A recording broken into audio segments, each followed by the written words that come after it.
श्री स्वामी समर्थ मित्रांनो, माझ्या चॅनलवरती तुमचे खूप खूप मनापासून स्वागत आहे।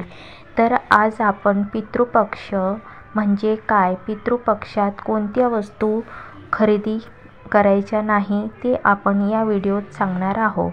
तर त्या कोणत्या 3 वस्तू आहे की त्या खरेदी करायच्या नाही, तर त्याच्यामुळे होऊ शकते नकारात्मक ऊर्जेचा वास।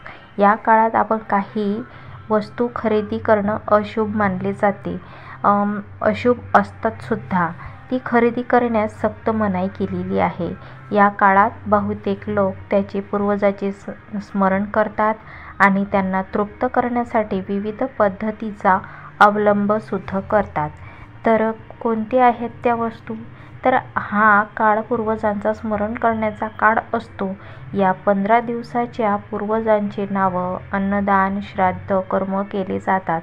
तर 17 सप्टेंबरपासून पितृपक्ष सुरू होत आहे। पितृपक्ष हा पितरांना समर्पित आहे।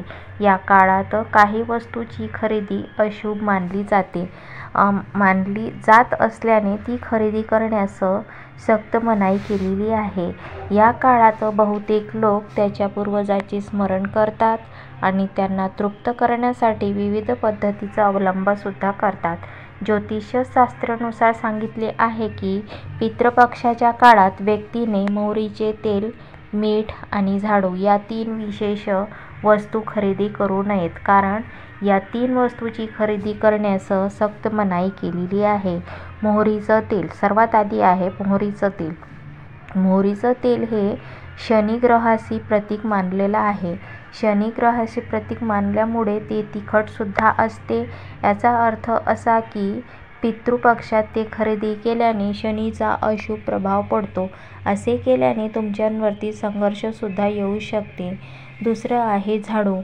झाडू हे धार्मिक मान्यतेनुसार झाडू हे देवी लक्ष्मीचं प्रतीक आहे। पितृपक्षात झाडू खरेदी केल्याने धनहानी होऊ शकते, कारण हा काळ शुभ मानला जात नाही। त्यामुळे झाडू पितृपक्षात खरेदी करू नये। त्यानंतर आहे मीठ। मीठ हे लक्ष्मीचं स्वरूप मानले जाते। याशिवाय हे शुभ प्रसंगी आणि शुभ दिवशी खरेदी केले जाते, म्हणून पितृपक्षाच्या काळात ते खरेदी करू नये।